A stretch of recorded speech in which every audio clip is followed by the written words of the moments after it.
ایک بدو عورت تھی، جب آپ تشریف لے گئے نا ہجرت کر کے مدینہ، تو رابغ ایک جگہ آتی ہے، وہاں بھوک لگی، پیاس بھی، تو ایک خیمہ دیکھا، وہاں پہنچے تو ایک بڑھیا بیٹھی تھی، اس کا نام تھا ام معبد الخزاعیہ۔ تو آپ نے سوال کیا، ماں جی ہم مسافر ہیں، کوئی کھانے کو ملے گا؟ تو انہوں نے کہا بیٹا قحط کا زمانہ ہے، کچھ بھی نہیں ہے۔ ایک بکری بیمار اور کمزور اور بن بیاہی کھڑی ہوئی تھی، تو آپ نے کہا اس بکری سے دودھ نکال لوں؟ تو اس نے ایسے بڑی حیرت سے دیکھا کہ یہ عرب ہو کہ ایسی بات کر رہا ہے کہ اس بکری سے دودھ نکال لوں؟ تو وہ کہنے لگی یہ تو بن بیاہی ہے، اس کا تو ویسے بھی اس کے جسم پر بوٹی نہیں ہے، اس سے ایک قطرہ بھی کوئی نہیں۔ کہا ماں جی آپ اجازت دیں؟ کہا لگا ٹھیک ہے۔ تو وہ آپ کو غور سے دیکھنے لگی، چونکہ انہونی بات ہو رہی تھی، اپنا اتنا بڑا وہ تھا برتن، وہ آپ نے لیا اور اس کے تھنوں کو یوں ہاتھ لگایا تو وہ چھلک کے مشکیزے کی طرح نیچے آ گئے، اور آپ نے دودھ نکالا اور وہ فل ہو گیا۔ آپ نے حضرت ابوبکر کو پلایا، عامر بن فہیرہ کو پلایا، عبداللہ بن اریقت جو آپ کے رہبر تھے، آخر میں آپ نے خود پیا، پھر دوبارہ نیچے بیٹھے اس کے، اور پھر نکال کے پورا وہ جگ بھر کے رکھ کے دے آئے۔ بکری کی عمر ہوتی ہے 7 سال، 7 سال تک یا ذبح ہو جائے یا وہ از خود مر جائے گی، بہت کم ہوتا ہے کہ کوئی بکری 7 سے 8 سال ہو جائے۔ یہ اس بکری کو میرے نبی کے ہاتھ لگے تھے، یہ بکری 22 برس زندہ رہی، 22 برس، اور اس کو ذبح نہیں کیا گیا، یہ مر گئی، خود ہی مر گئی، وہ نبی کے ہاتھوں کی برکت۔ شام کو اس کا خاوند آیا ابو معبد، انہوں نے کہا یہ دودھ کہاں سے؟ تو ام معبد کہنے لگی اس بکری سے۔ پاگل ہو گئی ہیں، یہ بکری دودھ دے سکتی ہے؟ کہ میں بھی یہ سمجھی آئی نہیں دین دی، پر کوئی جادوگر آیا ہے، وہ ہاتھاں دی کرامت آئی ہے، جگ بھریا پیا۔ کہنے لگا ان عتیلی، مجھے اس کی صورت بتا، وہ کیسا تھا؟ مجھے لگتا ہے یہ وہ قریشی ہے جس کی خبر مشہور ہو گئی ہے کہ وہ مکہ چھوڑ کے مدینے جا رہا ہے۔ تو اب وہ بولی، ترجمہ بعد میں کروں گا، آپ الفاظ کا ردم اور اس میں جو موسیقی ہے اس کو آپ تھوڑا محسوس کیجئے گا۔ رأیت رجلا ظاہر الوضاء ابلج الوجه حسن الخلق لم تعبه ثجلة لم تزری به سعلة وسیم قسیم فی عینیہ دعج فی اشفارہ وطف فی صوتہ سحل فی لحیتہ کثاثہ فی عنقہ سطع اذا تکلم علاہ البہا واذا سکت علاہ الوقار من انفسکم۔ میں نے ایک شخص دیکھا، مجھے یوں لگا جیسے 14ویں کا چاند ہی کپڑے پہن کے زمین پہ آ گیا ہے، ایسا دیکھا۔ خوبصورت حسن اس کا غلام تھا، لم تعبہ ثجلہ، پیٹ نہیں نکلا ہوا تھا، لم تزری بہ سہلہ، اور دبلا پتلا نہیں تھا کہ بے روب ہو جائے، اور پیٹ نہیں نکلا ہوا تھا کہ بدصورت ہو جائے۔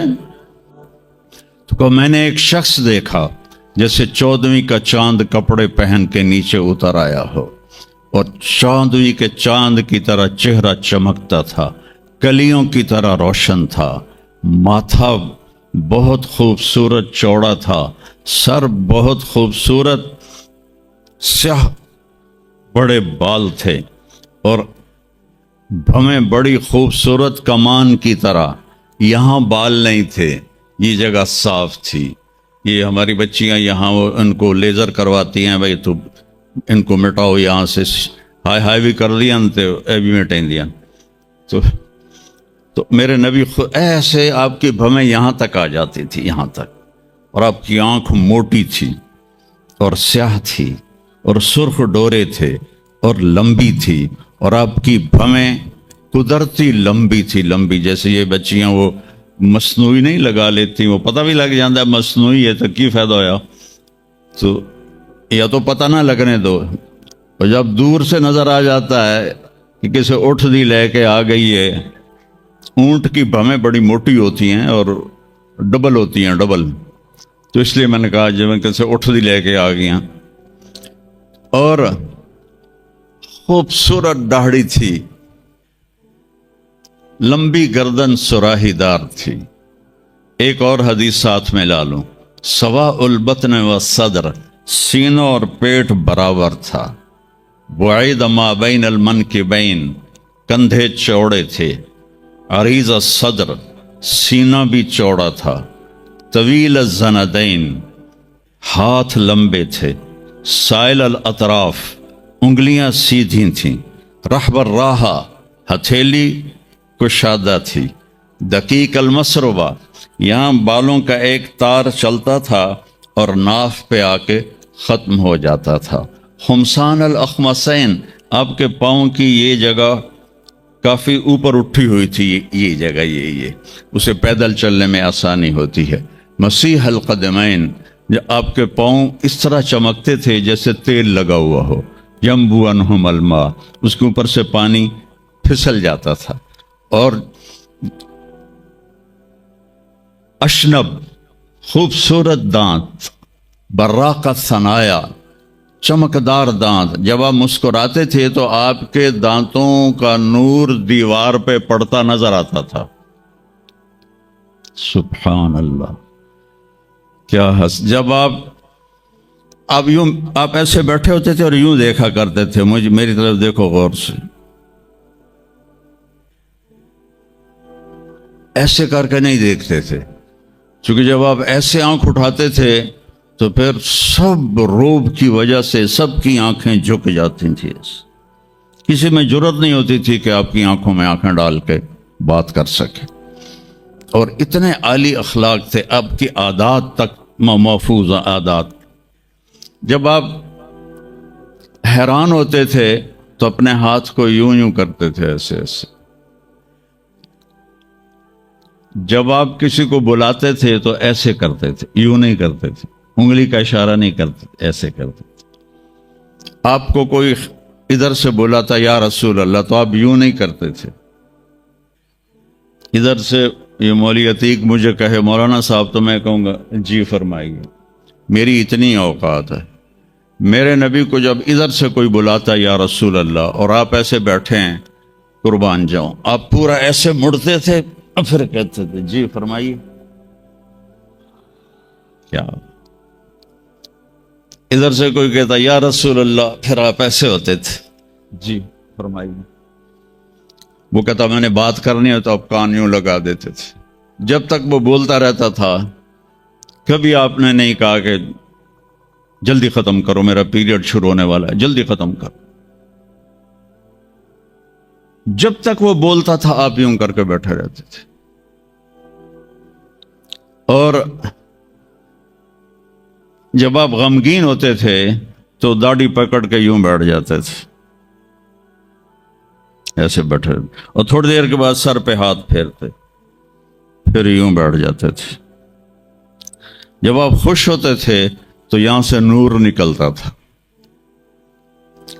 جب آپ ناراض ہوتے تھے کسی پر تو ناراضگی کا اظہار دیکھو ذرا، فرض کرو آپ ابو ہریرہ پہ ناراض ہیں، وہ ادھر سے آ رہے ہیں، تو جب آپ کی نظر پڑتی ابو ہریرہ پر تو آپ اپنا چہرہ یوں پھیر لیتے تھے ایسے کر، بس اتنی ناراضگی میرے نبی فرماتے تھے۔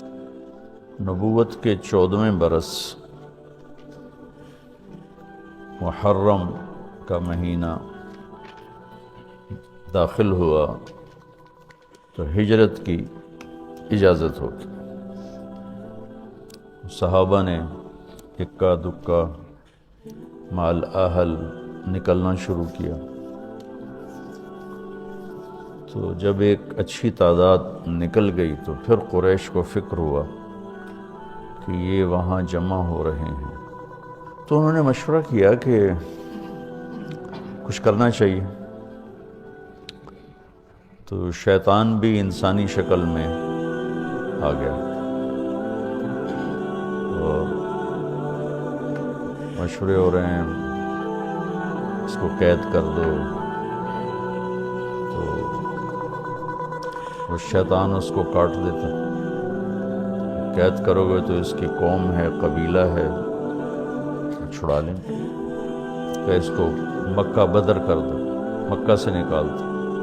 جب مکہ سے نکالو گے، جس جگہ جائے گا وہاں اس کی قوت اکٹھی ہو جائے گی کہ تمہارے خلاف ہو جائیں گے۔ ابو جہل نے کہا ہر قبیلے کا ایک آدمی لو اور اس کے گھر کا گھیرا ڈالو اور جب نکلے اسے قتل کر دو، یہ ابو جہل نے۔ تو شیطان نے کہا یہ ہے اصل رائے، کیونکہ سارے قبائل کا تو وہ بنو ہاشم مقابلہ نہیں کر سکیں، تو لہذا دیت پہ خود بخود بات ختم ہو جائے گی۔ تو جبریل نے آ کر یہ بات اللہ کے محبوب صلی اللہ تعالی علیہ وسلم کو بتائی اور فرمایا کہ اب آپ نکلیں۔ یہ دنیا کو اللہ نے اسباب کے ساتھ چلایا، اتنے بڑے محبوب ہستی کو بھی اس کا پابند بنایا۔ براق تو اظہار قدرت تھا، اظہار ہیبت، طاقت، اس نے ایک پل میں اٹھا کے اور بیت المقدس پہنچا دیا، وہاں سے آگے براق بھی نہیں گیا، کن فیکون کے ساتھ ہی گئے۔ تو اب ذوف کا دور ہے، معجزہ نہیں ظاہر ہوا کہ جبریل آئیں اور اٹھا کے مدینے اتار دیں یا براق پہ بٹھائیں اور جا کے مدینے اتار دیں، معجزہ نہیں ہوا، کیونکہ امت کو سبق دینا ہے کہ جب ہم پہ زوال ہوگا پھر کیا کرنا ہے، طاقت میں ہوں گے پھر کیا کرنا ہے، قوت میں ہوں گے پھر کیا کرنا ہے، اجتماع قلوب ہوگا تو پھر کیا کرنا ہے، انتشار ہوگا تو پھر کیا کرنا ہے۔ تو آپ 26 صفر ابوبکر صدیق کے گھر تشریف لائے، محرم گزر گئے، 26 صفر تھا، اور کہا کہ ہجرت کا امر آ چکا ہے، دوپہر تھی شدید۔ ابوبکر رہتے تھے جو بڑا ہوٹل نہیں بنا، بڑا ہوٹل لمبا چوڑا، اس کے پیچھے جو محلہ تھا یہاں تھا ابوبکر۔ وہ جب یہ سب کچھ نہیں تھا تو اس وقت مکے کے دوستوں نے بتایا بھئی یہاں صدیق کا گھر تھا، یہاں اللہ کے نبی کا، حضرت خدیجہ کا، سارا بتایا۔ ادھر رات کو یہ سارے لوگ اکٹھے ہوئے اور انہیں گھر کا گھیرا ڈال لیا، گرمیاں تھی، ستمبر کا مہینہ تھا، تو آپ نے حضرت علی کو اپنی جگہ لٹایا باہر، چادر اوپر لے کے لیٹ گئے، آپ ان کو بیچ میں سے چیر کے نکل گئے، وجعلنا من بین ایدیہم سدا ومن خلفہم سدا فاغشیناہم فہم لا یبصرون۔ تو شیطان نے شور مچایا، نکل گیا نکل گیا نکل گیا۔ ایک لمحے کے لیے وہ اندھے ہو گئے، پھر ایسے دیکھا تو سویا ہوا، ایسے ہی کسی نے آواز لگائی، اور کمبخت ایمان سے خالی تھے، اور معاشرت اس وقت بھی ایسی تھی کہ گھر گھس کے قتل نہیں کرتے تھے، یہ ان کے اصول تھے کہ کسی کو گھر کے اندر جا کے قتل نہیں کرنا کہ عورتیں خوف زدہ نہ ہوں، بچے خوف زدہ نہ ہوں۔ انتظار کرتے رہے، جب صبح ہوئی تو حضرت علی اٹھے۔ اچھا انہوں نے کیا کیا، انہوں نے پتھر مارو، دیکھو کیا کرتا ہے، شاید کپڑا ہٹائے چہرے سے، پتھر مارے، تو حضرت علی کو پتھر کر ہائے کرے، ہائے، لیکن چہرہ سے کپڑا نہیں ہٹایا۔ صبح ہوئی تو اٹھے تو انہوں نے پکڑ کے پٹائی شروع کر دی، کدھر ہے محمد؟ کہ مجھے کیا خبر، تم باہر تھے میں اندر تھا، مجھے کیا خبر؟ تو پھر وہ کہنے لگے ہمیں شک تو رات کو ہی پڑ گیا تھا، اس لیے کہ اسے جتنے بھی پتھر پڑتے تھے کبھی ہائے نہیں کرتا تھا، اور تیری جو ہائے تھی نا، رات کو شک میں پڑ گئے تھے کہ یہ وہ نہیں ہے، لیکن بس ہم دھوکہ کھا گئے۔ تو اب وہاں سے نکلے تو یہ 27 کی رات تھی، 27 صفر، اور ستمبر کا مہینہ تھا، تو 622 عیسوی تھی۔ تو ادھر ہے مدینہ اور ادھر ہے جبل ثور۔ تو ابوبکر نے عرض کی میں نے ایک غار ڈھونڈ رکھا ہے، پہلے وہاں چلتے ہیں، تو جب ہماری تلاش ذرا رک جائے گی پھر ہم نکلیں گے۔ تو اللہ کے نبی پنجوں کے بل چل رہے تھے، پنجوں کے بل، پنجوں کے بل اس لیے چل رہے تھے کہ پاؤں کا نشان دیکھ کر کھوجی پیچھے نہ پہنچ۔ یہ ایک علم تھا جو اب مٹ گیا ہے، کیونکہ سڑکیں پکی ہو گئیں تو چور کا نشان ختم ہو جاتا ہے۔ جب سڑکیں کچی ہوتی تھیں تو اس کے قدموں کو کھوجی پہچانتا ہوا چلتا چلتا چلتا اس کے گھر پہنچ جاتا تھا، چاہے وہ 100 میل ہوتا تھا۔ تو یہ کوئی مکہ سے غار ثور 3 میل، تو آپ ایسے جا رہے تھے ایسے۔ ابوبکر کبھی آپ کے آگے چلتے کبھی پیچھے چلتے، کبھی آگے چلتے کبھی پیچھے چلتے۔ تو آپ نے پوچھا یہ کیا کرتے؟ کبھی آگے کبھی پیچھے۔ تو کہنے لگے اخاف الرصد فامشی امامک، اخاف الطلب فامشی خلفک۔ جب مجھے یہ خیال آتا ہے کہ کوئی آگے چھپا ہوا حملہ آور حملہ نہ کر دے دشمن تو میں آگے ہو جاتا ہوں، جب مجھے خیال آتا ہے پیچھے سے کوئی پہنچ نہ جائے تو میں پیچھے ہو جاتا ہوں، اس طرح۔ تو آپ نے بہت شکریہ ادا کیا۔ جب پہاڑ پہ چڑھنے کا وقت آیا تو آپ کی انگلیاں زخمی ہو گئی تھیں ایسے چلتے چلتے۔ کس قدر نبی اسباب کی رعایت کر رہے ہیں، اسباب کی رعایت کتنی ضروری ہے۔ تو ابوبکر نے آپ کو کندھے پہ بٹھایا اپنی کمر پہ، اور غار جبل ثور ایسے سیدھا پہاڑ ہے ایسے، میری آج تک ہمت نہیں ہوئی چڑھنے کی، حالانکہ کتنے سالوں سے لڑے جا رہا۔ تو آپ کو اپنے کمر پہ بٹھا کے اوپر پورا پہاڑ اوپر چڑھے، پھر آپ کو باہر کھڑا کر دے گا، آپ اندر نہیں جائیں، خود اندر گئے، ایسے اس کو ٹٹول ٹٹول کے جتنے سوراخ تھے پتھروں سے بند کر دیے، سوراخ باقی بچ گئے۔ تو اپنی پگڑی اتاری، پھاڑ پھاڑ کے سوراخ بند کیے، پھر سوراخ باقی تھے، کرتا اتارا اور پھاڑ پھاڑ کے سوراخ بند کیے۔ ایک باقی رہ گیا جس میں وہ سانپ تھا۔ علماء نے لکھا ہے کہ وہ سانپ جو ڈس رہا تھا، ایک تو سانپ اپنی فطرت سے ڈستا ہے، علماء نے لکھا ہے وہ اس لیے ڈس رہا تھا کہ وہ راستہ مانگ رہا تھا دیدار نبوت کے لیے۔ یہ کئی علماء نے یہ لکھا ہے کہ وہ اپنی فطرت سے نہیں، احتجاج کر رہا تھا کہ میں نے راہ دے، میں بھی دیدار کروں، میں بھی دیکھنا چاہتا ہوں۔ یہ تھا۔ تو کہا یا رسول اللہ آئیے۔ جب آپ اندر تشریف لائے تو اندھیرا تھا، پتہ نہیں چلا، تھوڑی سی روشنی ہوئی تو دیکھا ابوبکر کا نہ کرتا تھا نہ عمامہ۔ تو آپ نے پوچھا تیرا کرتا کدھر ہے، تیری پگڑی کدھر ہے؟ تو انہوں نے اشارہ کیا کہ سارے سوراخ تھے۔ تو اللہ کے نبی کی آنکھیں چھلک پڑی، اور آپ نے ایک دم بے ساختہ کہا یا اللہ میں ابوبکر سے راضی ہوں، تو بھی اس سے راضی ہو جا اور اسے جنت میں میرا ساتھی بنا دے۔